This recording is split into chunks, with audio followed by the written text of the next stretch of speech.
Hello everyone, welcome to Lakshmi talks YouTube channel. ఈరోజు నేను మీకు చెప్పబోయే కథ పేరు కుంభన్న నిద్ర. ఒక ఊళ్ళో గురవయ్య గురవమ్మ అనే దంపతులున్నారు.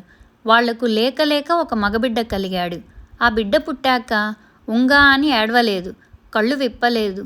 కంగారు పడి మంత్రసాని గిల్లినా కొంచెం కదిలాడు తప్ప ఏడవలేదు. పాలు పట్టించబోతే మాత్రం నోరు తెరుస్తున్నాడు. అలా వారం రోజులు గడిచాక వాళ్ళ ఇంటికి ఒక సాధువు వచ్చాడు. గురవయ్య ఆయనకు విషయం చెప్పి బాధపడ్డాడు. సాధువు గురవయ్యను పిల్లవాడు పుట్టిన సమయం, నక్షత్రం అడిగి తెలుసుకొని ఏవేవో లెక్కలు వేసి ఆశ్చర్యపోయి, ఆహా, సంగతి ఇదన్నమాట అని ఒక్క క్షణం ఆగి, గురవయ్య, నువ్వు అంతగా విచారపడవలసిన అవసరం లేదు. నీ కొడుకు అంతో ఇంతో కుంభకర్ణుని అంశన పుట్టాడు. త్రేతాయుగంలో కుంభకర్ణుడు సగం నిద్రలో లేచి యుద్ధం చేసి చనిపోయాడు గదా. ఆ నిద్ర మోజు తీరక ఇలా మళ్ళీ జన్మెత్తాడు. ఆ కుంభకర్ణుడు ఏడాదిలో 6 నెలలు మెలకువగా ఉండి 6 నెలలు నిద్రపోయేవాడు. నీ కొడుకు మాత్రం ఏడాది పొడుగునా ప్రతిరోజు చాలాసేపు నిద్రపోతూనే ఉంటాడు. ఇప్పుడింకా రోజుల పిల్లవాడు కాబట్టి మొత్తం అంతా నిద్రే. ఏడిస్తే నిద్ర తేలిపోతుందని వాడు ఏడవడం లేదు అంతే అని చెప్పాడు. సాధువు మాటలతో గురవయ్య దంపతుల మనసుకు కాస్త ఊరట కలిగింది. వాళ్ళ కుర్రవాడికి ముద్దుగా కుంభన్న అని పేరు పెట్టి పెంచసాగారు. వాడు ఉదయం నిద్రలేచి కాలకృత్యాలు తీర్చుకొని పాలు పలహారం పుచ్చుకొని నిద్రపోయేవాడు. మళ్ళీ మధ్యాహ్నం భోజనం, నిద్ర, సాయంత్రం పలహారానికి, రాత్రి భోజనానికి లేవడం తప్ప మిగతా సమయమంతా వాడికి నిద్రతోనే గడిచిపోయేది. ఏ పని చేయకుండా ఆహారం మాత్రం తీసుకుంటూ ఉండడం వల్లనేమో వాడికి భారీ కాయం వచ్చింది. 5 సంవత్సరాల వయసులో కుంభన్న బడికి వెళ్ళడం మొదలుపెట్టాడు. వాడు బడిదాకా నడవలేకపోతే తండ్రి వాడిని ఒంటెద్దు బండిలో పంపేవాడు. కుంభన్న బండిలో నిద్రపోయేవాడు, బడిలో నిద్రపోయేవాడు. ఈడుకు మించిన శరీరంతో వాడు బడిపిల్లల మధ్య రాక్షసుడిలా ఉండేవాడు. తీరిక వేళల్లో పిల్లలు వాడి శరీరంతో ఆడుకునేవాళ్ళు. అలా కుంభన్నకు 16 ఏళ్ళు వచ్చాయి. వాడికి మరింత మహాకాయం వచ్చింది.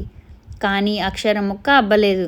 కోపగించుకుంటే నిద్రాభంగం అవుతుందని కుంభన్న తననెవరు ఏం చేసినా ఏమీ అనేవాడు కాదు. అందువల్ల వాడంటే అందరికీ ఇష్టంగా ఉండేది. గురవయ్యకు గురవమ్మకు కొడుకు భవిష్యత్తు గురించి బెంగ పట్టుకుంది. వాడిని మామూలు మనిషిని చేయాలని వాళ్ళు ఎన్ని ప్రయత్నాలు చేసినా ఫలించలేదు.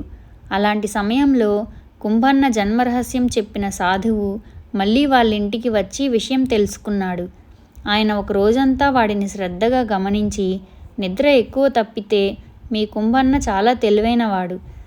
నిద్ర కోసం వాడు ఎంతటి కష్టమైన పనినైనా చురుగ్గా చేయగలడు. కాబట్టి వాడికి ఏ విద్య అయినా తొందరగా వస్తుంది. గత జన్మలోని నిద్రాభంగం ఫలితం కూడా ఇక పూర్తయింది కాబట్టి 1 నెల రోజుల పాటు నేను వాడికి విద్యాబుద్ధులు నేర్పుతాను అన్నాడు. సాధువు ఉపాయం ఫలించింది. నిద్రపోవడం కోసం ఎంత కష్టమైన పాఠాన్నైనా క్షణాల మీదే నేర్చుకుంటూ 1 నెల రోజుల్లో అన్ని సంవత్సరాల్లో మిగతా వాళ్ళు చదివిన చదువంతా వంట పట్టించుకున్నాడు కుంభన్న.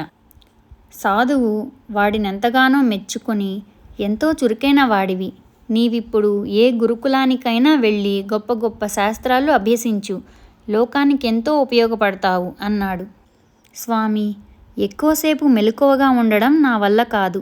తమరు మహాశక్తిమంతులు కదా, నాకు కలలోకి వచ్చి పాఠాలు చెప్పండి అని సాధువును కోరాడు కుంభన్న.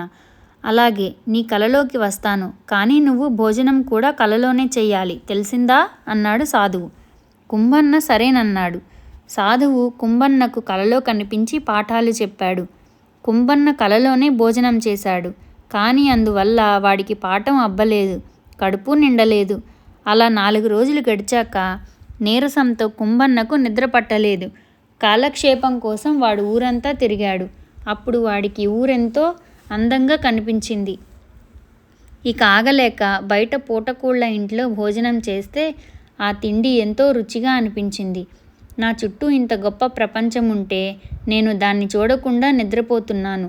కళ్ళు మూసుకుంటే వచ్చే కల కంటే కళ్ళు తెరిచినప్పుడు కనబడే నిజమే చాలా గొప్పది అన్న విషయాన్ని తెలుసుకున్నట్టు వాడు సాధువుకు చెప్పాడు. మనిషి పుట్టుక పుట్టినవాడు కలలు కనడానికి తక్కువ సమయాన్ని, కలలు నిజం చేసుకోవడానికి ఎక్కువ సమయాన్ని వెచ్చించాలి. నిద్రలో కన్న కలలు మెలకువలోనే నిజమవుతాయి కాబట్టి మనిషి ఎక్కువసేపు మెలకువగా ఉండాలి. అయితే కృషి లేని మెలకువ కూడా నిద్ర వంటిదే కాబట్టి ప్రతి మనిషి అపారమైన కృషి చేసి 10 మందికి మేలే చెయ్యాలి అని సాధువు కుంభన్నకు హితబోధ చేశాడు. కుంభన్న ఆలోచనా ధోరణి పూర్తిగా మారింది. వాడు క్రమంగా సకల శాస్త్రాలు అభ్యసించి చాలా గొప్పవాడయ్యాడు. ఇప్పుడు తక్కువసేపు నిద్రపోతున్నా వాడికి నిద్ర పూర్వం కంటే ఎక్కువ సంతోషాన్నిస్తున్నది. కథ సమాప్తం. ఫ్రెండ్స్, ఈ కథ మీకు నచ్చినట్లయితే మరిన్ని కథల కోసం లైక్ చేసి ఛానల్ని సబ్స్క్రైబ్ చేసుకోండి. ధన్యవాదాలు.